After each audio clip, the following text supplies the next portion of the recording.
사단의 계책에 속아 넘어가지 아니하고 하나님 말씀을 따라 지혜롭게 승리하는 삶을 살아가게 하여 주시옵소서. 어떤 세상의 회유와 유혹과 미혹과 권유에도 하나님 말씀만 붙들고 타협하지 아니하므로 모세처럼 승리하는 하나님의 사람들이 우리 예일교회가 다 되게 해 주옵소서. 예수님의 거룩하신 이름으로 기도하옵나이다. 아멘. 할렐루야. 출애굽기는 구원에 대한 하나님의 이 거대한 모형이라고 생각할 수가 있습니다. 애굽은 세상을 의미하는 모형이고, 그리고 이 바로는 이 사단을 모형하고 있고, 그리고 모세는 예수 그리스도 중보자 되신 예수님을 나타내고 있습니다. 그리고 가나안 땅은 우리가 입성해야 할 천국을 의미하고, 그리고 홍해가 갈라져서 홍해를 건너는 것은 히브리서 기자가 말했던 것처럼 세례를 의미합니다. 고린도전서 10장 2절 말씀에는 모세에게 속하여 다 구름과 바다에서 세례를 받고라고 말씀을 했습니다. 그러니까 이스라엘 백성, 택한 백성이 모세의 인도를 받아서 출애굽을 해서 홍해를 건너 가나안 땅으로 입성하는 것은 결국 이 우리 하나님의 사람들이, 그리스도인들이 예수님의 인도함을 받아서 세상과 죄악을 빠져나와 세례를 받고 천국길을 가는 것이라고 믿으시기를 바랍니다. 그래서 사도 바울은 이 고린도후서 2장 11절 말씀에 이렇게 말씀을 합니다. 이는 우리로 사단에게 속지 않게 하려 함이라. 우리는 그 계책을 알지 못하는 바가 아니로라 그랬습니다. 이것은 우리가 천국길을 향해 걸어갈 때에 사단이 이 세상에 우리를 자꾸 속이고, 그리고 이 자꾸만 하나님의 구원의 길에서 탈락시키려고 발버둥을 친다. 하지만 우리가 그것을 모르는 바가 아니기 때문에 예수 그리스도를 믿으며 끝까지 주님 바라보며 나아가면 마지막에는 천국문이 들어오고 천국에 입성하는 우리 모든 예일교회가 될 줄로 믿습니다. 특별히 여기서 계책이라는 말을 영어로 스킴이라는 단어를 썼는데, 이것은 속임수, 아주 사악하고 간사한 속임수를 말할 때 스킴이라고 말합니다. 덫의 의미를 가지고 있죠.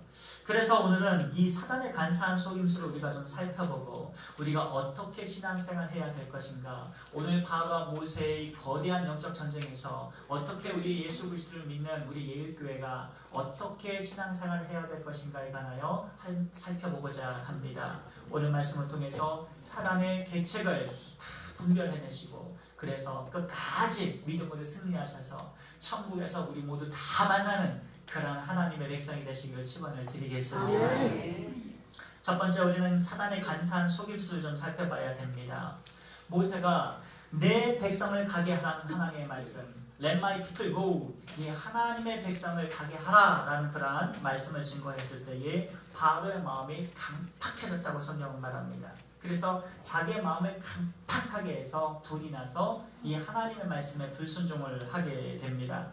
그래서 하나님은 이 애굽 땅에 10가지의 재앙을 내리십니다. 결국에는 마지막 이 장자가 죽는 이 재앙, 10번째 재앙이 돼서는 완전히 항복을 하고 이 바울이 하나님의 백성을 다 내보내게 됩니다. 그런데 우리는 이 과정에 있어서 이 사단의 계책을 엿볼 수가 있습니다. 4번째 재앙인 이 파리의 재앙을 우리가 보게 되면, 먼저 여러분 기억을 한번 더듬어 드리겠습니다. 피, 개구리, 이파리, 그렇게 한 다음에 이 파리가 파리가 돌아다니면 가축에는 전염병이 생기고 사람한테는 독종이 생기고, 그 다음에 우매어 짧고 우박과 메뚜기, 어둠과 생명이 잘리는. 자, 한번 해보겠습니다. 시작. 피, 개구리. 이렇게 되는 거죠. 같이 하겠습니다. 시작. 피, 개구리, 이, 파리, 전염병, 독성, 우박, 메뚜기, 어둠, 장자의 주고, 우매어 짧고 그랬죠. 여러분 다 기억을 하십니다. 자, 파리의 재앙이 임하자 바로왕이 처음으로 뒷걸음치기 시작을 하는데요. 출애굽기서 8장 25절 말씀에 바로가 이렇게 말합니다. 모세와 아론을 불러 이르되 너희는 가서 이 땅에서 너희 하나님께 희생을 드리라. 이렇게 말하면서 희생 제사를 드리는 것은 좋은데 광야로는 들어가지 말고 이 애굽 땅에서 제사를 드려라 이렇게 회유를 합니다. 그때 모세가 대답하기를 출애굽기서 8장 26절 말씀에 이렇게 말씀합니다. 모세가 이르되 그리함은 불가하니이다. 우리가 우리 하나님 여호와께 제사를 드리는 것은 애굽 사람이 싫어하는 바인즉 우리가 만일 애굽 사람의 목전에서 제사를 드리면 그들이 그것을 미워하여 우리를 돌로 치지 아니하리이까. 이 모세는 굉장히 똑똑한 인물이에요. 이 애굽에서 제사를 드리라고 하는 그러한 바로의 회유에 대해서 강력하게 아니 생각해 보십시오. 바로요. 만일 애굽 사람의 목전에서 우리가 이 여호와께 희생제를 드리게 되면 그들이 그것을 미워해서 우리를 돌로 치지 않겠습니까? 우리가 제사 드리다가 돌 맞아 죽을 일이 있습니까? 왜 애굽 땅에서 우리가 하나님 여호와를 제사해야 됩니까? 그럴 수는 없습니다. 이렇게 단호하게 대답을 한 것입니다. 그러자 바로 왕이 타협을 내놓죠. 사단은요 항상 그렇습니다. 하나가 안 먹히면 다른 쪽으로 와서 또 타협하도록 또 권유를 하게 됩니다. 출애굽기서 8장 28절에 보니까 바로가 이르되 내가 너희를 보내리니 너희가 너희의 하나님 여호와께 광야에서 희생제사를 드릴 것이나 너무 멀리 가지는 말라. 그런즉 너희는 나를 위하여 간구하라. 이렇게 권유합니다. 바꿔 말해서 바로는 신앙인에게 어떤 신앙생활을 할 것을 제안하는가 하니 네가 예수를 믿겠다고 하나님을 예배하겠다고 그럼 좋다 내가 허락해 줄게. 하지만 너무 심하게 과도하게 예수님 믿지 말아라. 열정적으로 하나님을 믿지 말고 그냥 주일날만 잠깐 얼굴만 비쳤다가 살짝 나가고 저녁 예배나 수요 예배, 금요 예배 이런 데서는 그냥 얼굴도 비치지 말고 그냥 편히 쉬어라 이렇게 주장을 하는 것입니다. 그리고 하나님 앞에 헌금은 좀 체면치레 정도만 하면 되지 뭐하러 11조를 하고 뭐하러 감사를 하고 뭐 그렇게 거추장스럽게 열정적으로 하냐 그냥 대충 예수님 믿어라 이렇게 지금 권유를 하고 있는 것입니다. 이것이 바로 사단의 권유인 것이죠. 보십시오. 모세가 기도에서 파리떼를 걷어주니까 바로 왕이 뭐라고 말하는지 아십니까? 이렇게 파리떼 때문에 죽을 것 같아서 어쩔 수 없이 이렇게 허락을 해놓고 이 하나님께서 파리떼를 다 걷어주시니까 마음이 또 강팍하게 바뀌어집니다. 그러면서 너무 멀리는 가지 말라고 했던 바로의 입에서 다시 뭐라고 말을 하는고 하니 이제 안 된다, 그럴 수 없다 또 이렇게 막는 것을 볼 수가 있습니다. 그러니까 하나님께서는 더 큰 재앙으로 이제 애굽 왕 바로에게 대응을 하십니다. 이 우박 재앙을 하나님께서 떨어지게 만드시고 이 우박에 견디지 못한 바로가 이 모세에게 뭐라고 말을 하는고 하니 출애굽기 10장 8절 말씀에 이렇게 말합니다. 바로가 그들에게 이르되 너희의 하나님 여호와를 섬기러 갈 자는 누구누구냐 이렇게 또 한 수 꺾어서 뒷걸음치면서 마치 자신이 하나님을 예배하는 사람들에게 관심이 있는 것처럼 호의를 베푸는 것처럼 한 걸음 이렇게 뒷걸음치는 것을 보게 됩니다. 그러자 모세가 10장 9절 말씀에 이렇게 대답합니다. 우리가 여호와 앞에 절기를 지킬 것인즉 우리가 남녀노소와 양과 소를 데리고 가겠나이다. 이렇게 대답을 하니까 10장 11절 말씀에 바로가 또 어떻게 회유를 하는 거 아니? 그렇게 하지 말고 너희 장정만 가서 여호와를 섬기라. 이것이 너희가 구하는 바니라. 이에 그들이 바로 앞에서 쫓겨나니라 그랬습니다. 자, 분명히 호의를 베푼 것 같았지만 속으로는 다른 생각을 가지고 있었던 것이죠. 또 남녀노소와 양과 소를 예배하러 하겠다고 하니까는 남자들만 가서 예배를 하고 이 여성들과 아이들과 모든 가축들은 재산들은 다 애굽 땅에 내려놓고 너희들만 나가라 이렇게 지금 말하는 것을 볼 수가 있습니다. 하지만 이런 바로의 말도요 역시 거짓말이었습니다. 왜냐하면 우박이 멈춰지자 또다시 그의 마음이 강팍하게 돼서 거짓말했다는 것이 다시 들통나고 맙니다. 그래서 하나님께서는 또다시 메뚜기의 재앙을 우박 다음에 보내시기 시작합니다. 이제 우박이 남긴 것들을 메뚜기 떼가 찾아와가지고 다 먹어치우는 것입니다. 초록색 식품은 다 사라집니다. 애굽밭의 모든 채소와 나무 열매를 다 먹어치우고 완전히 다 그냥 저녁에 아무것도 남지 않게 되었습니다. 그러자 바로왕이 뭐라고 말을 하는고 하니 꼬리를 내리면서 여호와께 내가 득죄하였으니 이번만 내 죄를 좀 용서해달라 이렇게 또 뒷걸음치는 것을 회유하는 모습을 보게 됩니다.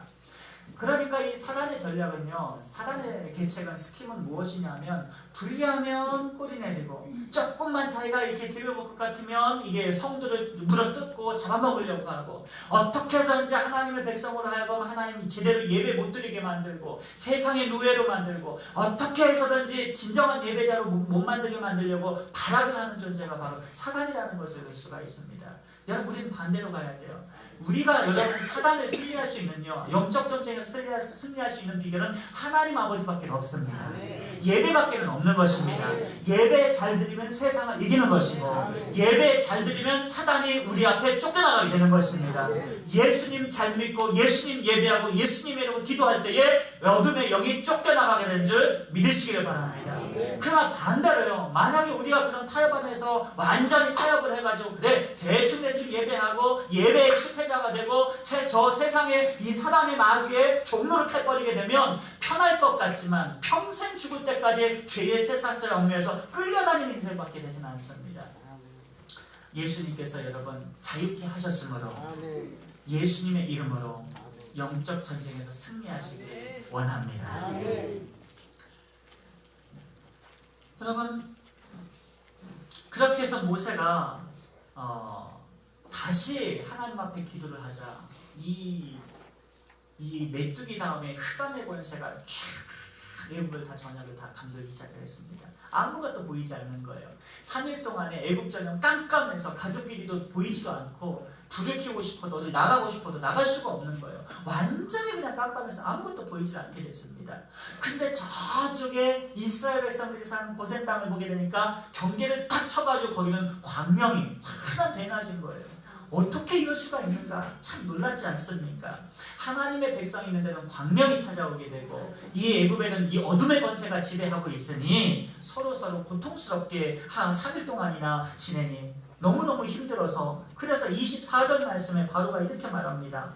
바로가 모세를 불러 이르되 너희는 가서 여호와를 섬기되 너희 양과 소는 머물러 두고 너희 어린 것은 너희와 함께 갈지니라. 자, 내가 허락은 해주겠는데 이제 너희 재산만 좀 남겨놔. 그리고 너희 다 가도 돼. 괜찮아. 그러니까 이 양과 소 재산만 남겨놓고 그냥 하나님 섬겨. 이렇게 말한 것입니다. 어떻게 보게 되면 이 바로 입장에서는 참 많이 양보를 한 것입니다.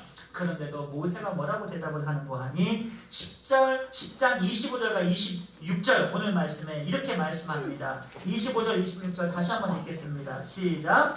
모세가 이르되 왕이 나도 우리 하나님 여호와께 드릴 제사와 번제물을 우리에게 주어야 하겠고 우리의 가축도 우리와 함께 가고 한 마리도 남길 수 없으니 이는 우리가 그 중에서 가져다가 우리 하나님 여호와를 섬길 것이며 또 우리가 거기에 이르기까지는 어떤 것으로 여호와를 섬기는지 알지 못함이니이다. 이렇게 대답을 합니다.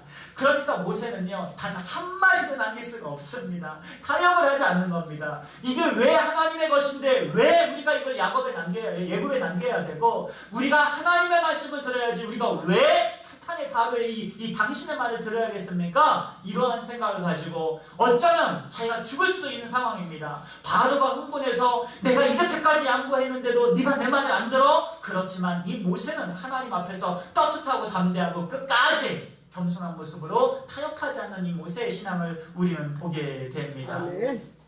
사단의 계략에 우리는 살펴봤죠. 사단은요, 다 못 가질 경우에는요, 어떻게 해서든지 여러분의 이걸 조금이라도 일부라도 뺏어가려고 하는 것이 사단입니다. 어떻게 해서든지 다 뺏어가고, 어떻게 해서든지 성도를 넘어뜨리고, 어떻게 해서든지 성도를 손해보게 만들고, 어떻게 해서든지 하나님의 복을 다 빼앗아가려고 하는, 하나님의 말씀에 불순종해서 어떻게든 망하게 만들려고 하는 존재가 바로 이 사단의 존재인 거예요. 여러분, 그 정도 되니까 바로왕이 자기 자식까지 다 잃고 이 10가지 재앙을 받았음에도 불구하고 끝까지 회개하지 않고 움츠러 들지 아니하고 이 이스라엘 백성들 군대를 물고 끝까지 다 쫓아가서 이 홍해바다에서 수장이 되는 것 아니겠습니까? 여러분, 그러나 우리는 사단의 음성은 분명히 괴계를 들어야 됩니다. 어떻게든지 성도를 넘어뜨리고 어떻게든지 복받게 못하게 만들고 이 넘어뜨리고 그리고 가진 것도 다 뺏어가려고 하는 이 재산 조금이라도 어떻게든지 뺏어가려고 하는 이 사단의 전략이고, 그러나 모세는 하나님을 믿고 끝까지 마음을 지키고 믿음을 지켜서 타협하지 않고 하나님이 지키실 줄을 믿습니다. 이러한 믿음을 가지고 그 사단의 요구에 응하지 않는 모습을 우리는 보게 됩니다. 근데 이 모세의 말은 한마디도 남길 수 없습니다. 이 말은요, 마치 예수 그리스도, 이 중보자 되신 예수님의 속죄 사역과 한 영혼도 뺏길 수 없습니다 라는 그러한 말씀을 떠오르게 만듭니다. 그래서 오늘은 이 모세가 단호한 답변을 했던 그에 대한 신학적 의미가 무엇인가, 그것을 예수 그리스도의 속죄적인 관점에서 살펴보고 말씀의 은혜를 나누고자 합니다.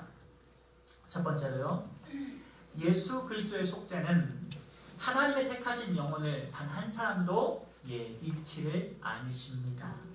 예수님은 하나님의 택한 백성을 단 한 사람도 빠짐없이 구원해 내시는 것입니다. 어떤 사람은 예수님께서 이 세상의 모든 사람들을 다 구원해내신다는 보편구원설을 주장하는 신학자들이 있습니다. 그냥 다 구원해내신다는 거예요. 불쌍하니까. 그냥 예수님을 믿든 안 믿든 그냥 다 구원해내신대요. 이 보편구원설로. 이것은 명확하게 사단의 음성이고 거짓말입니다. 성경은 그렇게 말씀하지 않습니다. 요한복음 6장 38절과 39절 말씀을 보게 되면 예수님이 이 땅에 오신 그러한 사명의 목적을 분명하게 말씀을 하십니다. 내가 하늘에서 내려온 것은 내 뜻을 행하려 함이 아니요 나를 보내신 이의 뜻을 행하려 함이니라. 나를 보내신 이의 뜻은 내게 주신 자 중에 내가 하나도 잃어버리지 아니하고 마지막 날에 다시 살리는 이것이니라. 이렇게 말씀했습니다. 그러니까 하나님께서 내게 주신 자 중에서 내가 하나도 잃어버리지 않으려고 마지막 날에 다시 다 살려내려고 내가 이 땅에 왔다. 예수님 이렇게 말씀을 하신 것입니다. 그러니까 누구든지 하나님의 택하신 백성은 한 사람도 빠짐없이 예수 믿고 구원받아 하나님 영광 위에 올라가게 되는 것을 믿어야 될 줄을 믿습니다. 그러므로 예수님이 이 세상의 모든 사람들을 구원하신다는 것은 거짓말입니다. 철저하게 인본주의 신앙이고요. 그리고 성경의 진리와는 전혀 무관한 내용입니다. 하나님께서 택하신 영혼은 예수님께서 한 사람도 빠짐없이 구원해 내시지만은 그러나 예수 믿지 않는 사람은 구원받지를 못합니다. 이것이 성경의 진리이고 그리고 예수님이 이 땅에 오신 사명인 것입니다. 마태복음 18장 12절과 14절 말씀은 그래서 이렇게 말씀합니다. 너희 생각에는 어떠하냐? 만일 어떤 사람이 양 100마리가 있는데 그 중에 하나가 길을 잃었으면 그 99마리를 산에 두고 가서 길 잃은 양을 찾지 않겠느냐? 진실로 너희에게 이르노니 만일 찾으면 길을 잃지 아니한 99마리보다 이것을 더 기뻐하리라. 이와 같이 이 작은 자 중에 하나라도 잃는 것은 하늘에 계신 너희 아버지의 뜻이 아니니라. 이렇게 말씀했습니다. 그러니까 하나님의 뜻은 아무리 어린아이고 아무리 부족한 사람이고 아무리 모자라고 가난하고 아무리 가진 것도 없다 할지라도 아무것도 배우지 못한 한 사람이라 할지라도 그가 하나님의 택한 백성이라면 사람의 누구와 관계없이 반드시 예수님께서 구원해 내신다는 것입니다. 할렐루야. 이렇게 해서 예수님께서 이 땅에 오신 목적은 분명합니다. 그런데 오늘날 사람들은, 현대의 사람들은 너무나도 스스로 의롭습니다. 예수님 없이도 자기만 선하고 의롭게 살면 얼마든지 구원받을 것이라고 착각을 하고 예수님 없이도 얼마나 자기만 잘하면 마치 구원받을 것처럼 생각하는 사람들이 있습니다. 상당히 교만한 거짓 믿음입니다. 그러나 요한복음 10장 10절 말씀에 이렇게 말씀합니다. 도둑이 오는 것은 도둑질하고 죽이고 멸망시키려는 것뿐이요 내가 올 것은 양으로 생명을 얻게 하고 더 풍성히 얻게 하려는 것이니라. 아멘. 무슨 말씀이냐면 예수님께서 이 땅에 내려오신 것은 하나님의 백성들이 더 생명을 얻고 더 풍성한 삶을 살도록 하시기 위해서 이 땅에 오셨다는 것입니다. 그러니까 우리가 이 예수 믿는 우리가 때때로는 살면서 고난을 당해도 우리가 영원히 기쁨을 얻을 수 있고 풍성한 삶을 누릴 수 있는 것은 상황은 전혀 그렇지 못해요. 다윗은 이 사울의 왕을 군대한테 쫓겨다니면서도 죽을 것 같았지만 하나님 앞에 기도만 하면 은혜를 부어주셔서 영원히 살아나는 거예요. 요셉은 그렇게 고통을 당하고 노예로 오해를 받아서 이 감옥까지 갔지만 하나님께 기도만 하면 하나님 하나님께서 은혜를 주셔서 영혼이 기뻐지는 거예요. 우리 예배교회 여러분 가운데도 마찬가지입니다. 내 삶은 답답하고 힘들고 고난받을 때가 많지만 하나님 앞에 예배하고 기도만 하면 영혼이 즐거워지고 풍성해지는 것입니다. 누가? 예수님께서 택하신 양들에게 그런 은혜를 주시는 것입니다. 할렐루야.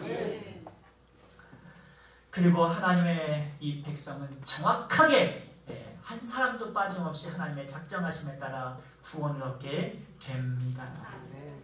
그래서 구원의 대상은 예수님의 양들만 구원을 받습니다. 예수님께서는 공관복음에서 양과 염소에 대해서 예수님께서 말씀을 하셨습니다. 양들은 구원의 대상이지만 염소는 구원의 대상이 못 된다, 이렇게 말씀을 하시죠. 양과 염소는 예수 그리스도께서 재림하실 때에 명확하게 구분이 됩니다. 이 땅 가운데서는 절대로 구분이 안 됩니다. 왜냐하면 가라지는 뽑지 말라고 하셨습니다. 가라지를 뽑다가 양들이 다칠까, 알곡이 다칠까 무서우니 이 양들을 위해서, 알곡들을 위해서 가라지는 내가 이 땅에 있을 때 뽑지 않겠다. 그러나 마지막 심판날에 내가 뽑아내겠다, 이렇게 말씀을 하십니다.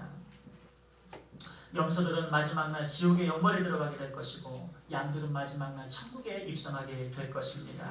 그러므로 우리는 양처럼 예수님의 음성을 듣고 목자의 음성을 듣고 신앙생활하는 주의 백성이 되시기를 축원을 드리겠습니다. 하나님은요, 계획을 세우시고 이뤄나가시는 분이십니다. 그냥 아무런 계획도 없이 무작정 그냥 하나님 마음대로 이 감정적으로 이렇게 택하셨다, 이런 분이 아니십니다. 하나님은 창세전부터 구원할 영혼들을 이미 택정해 놓으셨습니다. 그리고 택한 백성을 불러내시고 예수 믿는 자들에게 이 죄를 사해 주시면서 구원해 내시는 것입니다. 그러니까 이것이 의미하는 바는 뭐냐면, 첫째는요, 우리가 신앙생활하면서 첫째는 알아야 될 것은 아직도 우리 안에 들지 않은 양들이 있다, 이렇게 예수님 말씀하셨어요. 그러니까 이 교회는 이 우리이지 않습니까? 양 우리. 이 우리 바깥에 아직도 세상에서 술 먹고 방황하고 사기치고 이렇게 어둠 가운데 살아가는 사람들이 있지만 그들 가운데서 여전히 하나님의 택한 백성이 있다라는 거예요. 할렐루야. 창세기 38장을 보게 되면 유다가 그렇게 세상 사람 좋아하고 여자 좋아해서 죄만 짓다가 그 사람이 확 회심해서 돌아오지 누가 알았습니까? 사도 바울이 예수 믿는 사람 공동체 해방하고 예수 믿는 사람만 붙잡아다가 고문시키고 죽이는 삶을 살다가 그가 예수님 만나서 확 돌아와서 주 앞에 돌아올지 누가 알았습니까? 아무도 모르는 거예요. 우리 인간으로 봤을 땐 저 사람이 악인이고 염소 같고 그럴 수 있겠지만은요, 그가 염소인지 양인지는 우리는 절대로 몰라요. 하나님의 택한 백성은 하나님만 아십니다. 우리는 모르니까 복음을 전하는 것이고요, 복음 전할 때 반응하는 사람이 있어요. 이 사람은 회개하고 안 믿을 것 같은데 복음을 믿고 회개하고 돌아오는 사람이 있고요, 저 니느웨 성을 가보게 되니까 저 사람은 절대로 하나님을 안 믿을 것 같은데 요나가 복음을 전하니까 회개하고 돌아오는 사람들이 있었어요. 아멘. 하나님의 백성이 교회 바깥에도 얼마든지 많다는 겁니다. 아멘. 할렐루야. 아멘. 그러나 반대로 교회 안에도요, 하나님의 백성 아닌 자가 있다는 것도 역시 우리는 또 알아야 됩니다. 아멘. 교회의 사명은요, 그래서요, 잃어버린 예수님의 양을 찾는 것이죠. 염소를 아무리 수십 년 수백 년 가르쳐도 염소는 안 바뀝니다. 하나님의 택정하지 않으신 사람은 바뀔 수가 없는 거예요. 우리 교회의 사명은 무엇이냐? 양들을, 잃어버린 양을 구원하고 하나님의 양들이 하나님의 교회를 세우는 것이지 절대로 염소는 교회를 세울 수가 없습니다. 그것이 하나님의 말씀인 거예요. 그러므로 우리가 사람 보고 여러분 신앙생활 하지 말아야 될 이유가 오직 예수, 오직 말씀 듣고 오직 하나님 바라보고 신앙생활 해야 되는 거예요. 할렐루야. 사람 봐서는 절대로 우리가 구원 받을 수가 없습니다. 오직 십자가에 달리신 예수 한번 바라보고 신앙생활해야 내가 예배자가 되고 끝까지 복음 편치 않고 주의 몸된 교회와 주의 나라를 위해서 사명을 감당하며 살아갈 수 있게 되는 것입니다. 할렐루야. 복음을 증거해서 끝까지 안 변하는 사람들이 있어요. 그분들은 안타깝지만 만약 죽을 때까지 안 변한다면 그분은 염소입니다. 인간의 능력으로 되는 것이 아닙니다. 가족 중에서도 염소가 있을 수 있어요. 사무엘의 자식들 한번 보십시오. 염소잖아요. 엘리의 자식들 한번 보십시오. 염소잖아요.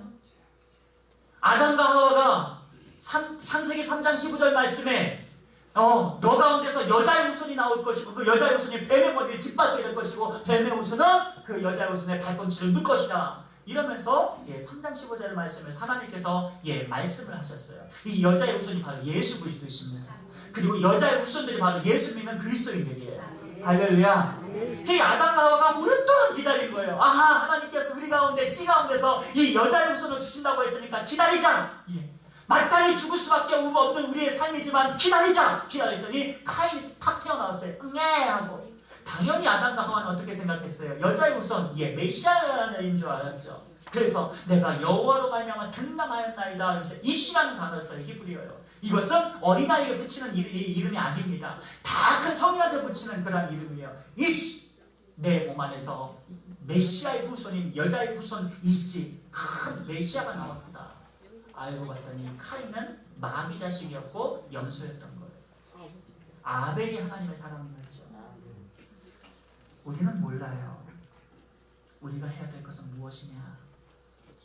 사람 보지 말고 하나님 바라보고 예수님 바라보고 내게 맡겨주신 그러한 은혜에 감사해서 주님을 믿음으로 살아가는 거예요.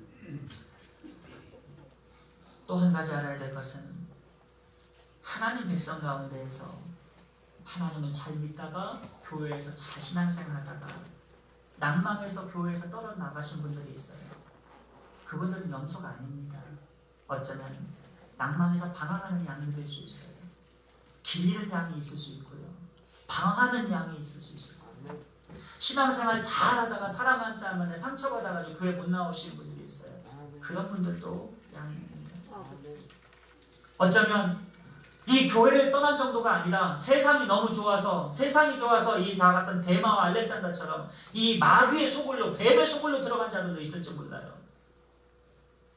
조직폭력대에 들어갈 수도 있을지도 몰라요. 그럼에도 불구하고 그가 택한 자라면 양이라면 예수님께서는 뱀의 소굴까지 들어가셔서 그를 끌어내오십니다. 양이라면 반드시 때가 되면 다시 하나님께서 회심을 시키시고 교회로 불러들이시고 하나님께서 구원을 일으키시는 분이 우리 하나님이세요. 사단이 치징 또아리를 감아가지고 이 하나님의 택한 백성을 끌고 가면 반드시 예수님께서는 철장원세 검으로 성령의 검을 쫓아가셔서 모든 그러한 철장무서로 다 모든 걸 다 깨부시고 뱀의 머리를 짓밟으신 다음에 다 깨트려 부시고 그리고 하나님의 택한 백성을 품 안에 안아서 다시 천국으로 이끄시는 분이 우리 주 예수님이십니다.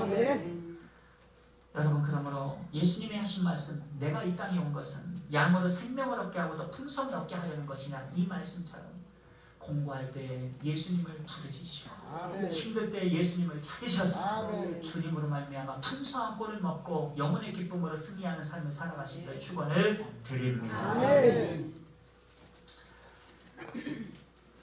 때가 되면 우리 예수님께서 재림을 하실 때인데 이런 생각을 해봐요. 왜 시간이 존재할까? 어째서 이 역사가 계속해서 지속되고 있는가? 그건 다른 것이 아닙니다. 이 기독교의 역사의 성경은 분명합니다. 하나님께서 말씀으로 천지를 창조하신 것처럼 마지막 끝날 예수님께서 컨서메이션, 완성시키는 마지막 재림 때에 주님의 세컨 커밍 때가 있게 됩니다. 이때 모든 택한 백성들이 다 들림받고 구원을 받게 되는데요.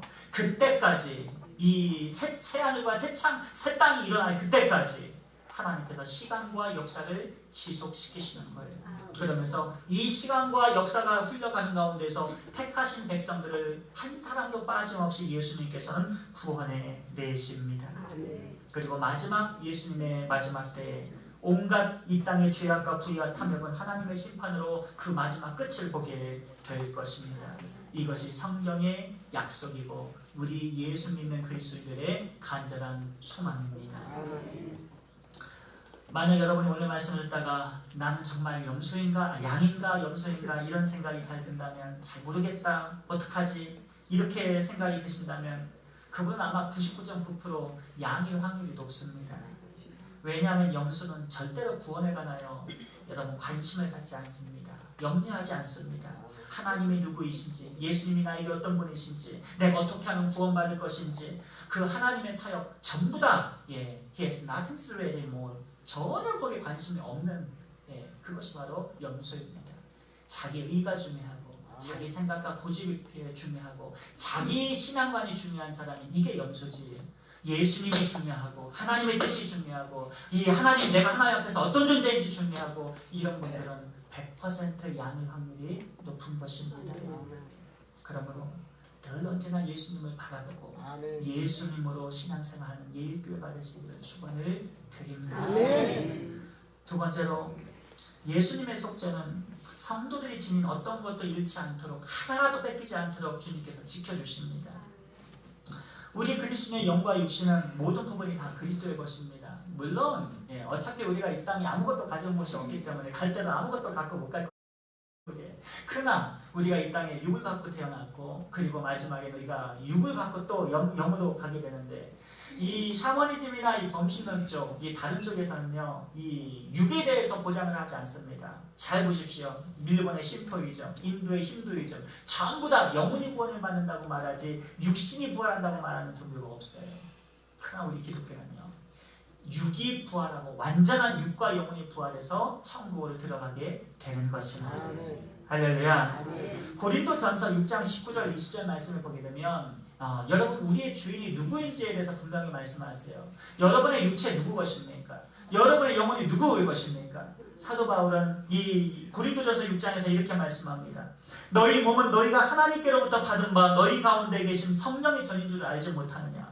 너희는 너희 자신의 것이 아니라 값으로 산 것이 되었으니 그런즉 너희 몸으로 하나님께 영광을 돌리라. 즉 예수 믿는 여러분들은 내 것이 아니라 모두 다 하나님의 것이에요. 할렐루야. 그러니까 우리가 하나님을 믿으면서 하나님 앞에 조금 헌금하고 조금 충성하고 조금 봉사한 다음에 하나님은 저한테 많이 거 빚지셨습니다, 이런 마음의 상태요, 절대 안 됩니다. 이런 신앙생활로, 이런 생각으로 신앙생활 한다는 것은 시작부터 잘못된 그러한 신앙을 키운 것입니다. 왜냐? 여러분, 나는 하나님 앞에 다 받았어요. 육신도 받았고 지혜도 받았고 영혼도 받았고 하나님이 다 내게 주셔서 내가 존재하는 것인 줄 믿습니다. 할렐루야. 근본적으로 하나님께 우리 빚진 자예요. 그런데 이렇게 우리가 하나님 앞에 빚졌다고 신앙생활을, 이 하나님의 주인이 되신데 우리의 신앙생활에 반대로 다 내 거예요. 육신도 내 거, 영혼도 내 거, 내 소유도 다 내 거. 그런데 내가 내 걸로 하나님 앞에 좀 뛰어드린다. 하나님의 빚쟁입니까? 절대 그렇지가 않습니다. 정확히 말해서 처음부터 내 것은 아무것도 없었습니다. 이것은 무엇을 의미하냐면, 우리가 신앙생활할 때, 지혜롭게 할 때에 신앙생활을 교양과 과목 다루듯이 그냥 들어도 되고 안 들어도 되고 액세서리처럼 달아도 되고 안 달아도 되고 이런 정도 신앙생활에서는 아니됨을 말씀합니다. 우리가 왜 주일을 온전히 성수하고 왜 감사함과 11조를 드리면서 하나님 앞에 예물을 드립니까? 그것은 신앙의 주인이 내가 아니라 바로 하나님이심을 고백을 드리는 것입니다. 이런 점에서 신앙의 가장 큰 주적은 무엇이냐? 바로 사탄이 적이지만 그와 동시에 우리 가운데 있는 죄가 우리의 가장 큰 주적입니다. 아담과 하와가 하나님의 주권을 자신들이 빼앗아서 스스로 하나님 대신에 자신들이 왕이 되고 싶어 했던 이니셔티브를, 주도권을 빼앗아오고 싶어 했던 그들의 악이 결국 우리가 그대로 물려받아서 우리 역시 우리가 하나님을 했지만 내가 주인이 되고 싶고 내가 왕이 되고 싶고 내가 주도권을 다 쥐고 싶은 그런 악함이 우리의 신앙생활의 가장 큰 걸림돌이 된다는 것입니다. 철저하게 인본주의적이고 철저하게 죄악의 극히 신앙의 바탕에서 쌓인 싹이 튼 그러한 신앙관입니다. 이러한 부패한 마음을 회개해야 되고 내 안에 나는 없고 주님이 계셔서 백부장처럼 주님 말씀하신 대로 되는 줄을 믿나이다. 이것이 신앙의 가장 기본임을 믿어야 될 줄을 믿습니다. 어느 집에 불이 났다고 생각해 보세요. 온 집안에 5군데 불이 번지기 시작했는데 그래서 주인이 소화기를 갖다 막 불을 끕니다. 열심히 뛰어다니면서 4군데 불을 다 껐어요. 근데 마지막에는 불이 꺼질랑 말랑 불이 조금만 남아있는 거예요. 불씨가. 설마 저 정도가 이게 뭐 영향력이 있겠어 하고 불을 안 끄고 등을 돌렸다면 그 집은 전부 다 불에 휩싸여서 다 죄로 변하게 될 것입니다. 무슨 얘기냐면 지혜로운 신앙생활은요, 위험 요소를 그냥 내버려 두어선 아니 됩니다. 아멘. 우리의 영혼과 육신 100% 예수 그리스도의 소유이기 때문에 우리는 전혀 다른 하나라도 잃어버리지 아니하고 지혜롭게 하나님께 기도하고 우리의 모든 문제를 하나님께 구하여 남아있는 불식까지 다 끄는 그러한 지혜로운 삶을 살아야 할 줄 믿습니다. 아멘. 지금도 사탄은 우리의 영혼 가운데서 빈틈을 찾습니다. 그리고 그것이 이성적인 문제이든지 돈에 관한 문제이든지 권력에 관한 문제이든지 탐욕에 관한 문제이든지 어떠든지 혈기에 관한 문제이든지 그것 통해서 어떻게 해서든지 그 영혼을 휘잡아서 빼앗아가려고 발버둥을 치는 존재가 바로와 같은 사탄의 그러한 존재입니다. 그러므로 다 가질 수 없다면 어떻게든지 손해를 끼치겠다는 이러한 마귀의 그러한 계략을 우리가 분별했다면 오늘 이후로 예수님께 기도하시고 예수님의 이름으로 쫓아내시고 영적 전쟁으로 승리하시길 바랍니다. 당하지 마시고 기도하세요. 기도하면 반드시 주님께서 이 더러운 악한 영들을 쫓아내시고 여러분의 손을 승리로 붙들어 주실 줄을 믿습니다. 마지막으로 예수님의 속죄는 아담이 잃어버린 모든 것을 회복했다는 것을 의미합니다. 프랑스 리옹의 교부였던 이런 이웃은 이런 말을 했습니다. 첫 번째 아담이 잃어버린 것을 둘째 아담이신 예수님께서 모두 다 회복하셨다. 이렇게 말을 했습니다. 원래 아담이라는 존재는 하나님의 형상으로 지어져서 하나님과 즐거운 교제를 이루면서 만물을 지배하고 관리하면서 참으로 존귀한 생애를 사는 그러한 삶이었습니다. 안타깝게도 이 선악과를 따먹고 하나님 말씀에 불순종해서 타락하게 되고 하나님의 형성이 일그러지게 되고 그 다음 마귀의 노예가 되어가지고 그 결과 하나님의 형상이 파괴되어서 그 결과적으로 죄악된 행동을 하게 되는데 그 결과 우리 인간은 짐승보다도 못한 사는 그러한 어처구니 없는 일들이 일어나고 있습니다. 예나 지금이나 인간보다 더 잔인한 존재는 없습니다. 그것은 죄악의 결과이지 원래부터 인간이 그런 존재는 아니었습니다. 죄 때문에 인간은 하나님과의 교제가 단절이 되고 하나님의 복은 저주로 돌변하게 되었고 인간의 행복은 슬픔으로 변하게 되었으며 영생을 상실하고 영벌만 기다리는 존재가 되었고 영혼의 즐거움은 도리어 변하여 외로움과 고독에서 이 사랑과 담을 쌓게 되는 이 모든 것이 죄의 역사로 인해 발생한 것들입니다. 그러나 이 모든 것들을 누가 회복시켜 주시냐면 예수님께서 회복시켜 주십니다. 예수 믿었더니 영혼이 새롭게 되고 하나님의 사랑이 흘러가게 되고 영혼의 즐거움이 찾아오게 되고 서로 사랑과 긍휼을 베푸는 자가 되고 그리고 내가 왕이 아니라 하나님의 왕이신 가운데 공동체의 기쁨을 살아갈 수 있는 은혜를 주신 것입니다. 이 가정의 달 그러므로 여러분 지혜로운 신앙생활이란 바로 하나님의 말씀을 믿고 시작하는 것, 예수님이 나의 주인이 되시고 하나님의 주권 가운데 우리가 신앙생활 한다는 것, 그 신앙이 가장 지혜로운 신앙생활을 믿고 절대로 왕 되려고 생각하지 마시고 주도권 붙이려고 생각하지 마시고 철저하게 내려놓고 백부장처럼 말씀하신 대로 될 줄 믿나이다. 그것이 가장 겸손하고 지혜롭고 위대한 신앙생활임을 믿으시기를 바라겠습니다. 이렇게 예수님이 주인이 되시는 순간 우리의 저주가 변하여 축복이 될 것이고 그리고 슬픔이 변하여 성령의 기쁨으로 충만케 될 것이며 그리고 영생을 얻는 구원 가운데 감사 가운데 신앙생활하게 될 것입니다. 오늘 이러한 은혜가 하나님의 놀라운 그런 축복과 은혜가 예수 그리스도를 통해서 여러분 가운데 일어나시기를 주의 이름으로 축원을 드립니다. 기도하십니다. 하나님 감사드립니다. 오늘 모세가 바울 앞에서 이 바로 앞에서 한 마리도 남길 수 없다는 그러한 메시지를 통해서 예수님께서 택하신 백성을 한 사람도 놓칠 수 없고 택한 백성이 그 어떤 것도 빼앗길 수 없다는 그런 단호한 예수님의 말씀의 음성을 우리는 듣고 기쁨과 감사로 하나님께 영광을 올려드립니다. 우리가 주님 오시는 그 순간까지 마지막까지 영적 전쟁을 싸워 승리하게 하여 주옵시고 우리가 기도하며 하나님의 나라를 꿈꾸며 한마음 한뜻으로 나아가는 우리 예일교회가 되게 하여 주옵소서. 예수님의 거룩하신 이름으로 감사하며 기도하옵나이다. 아멘. 이제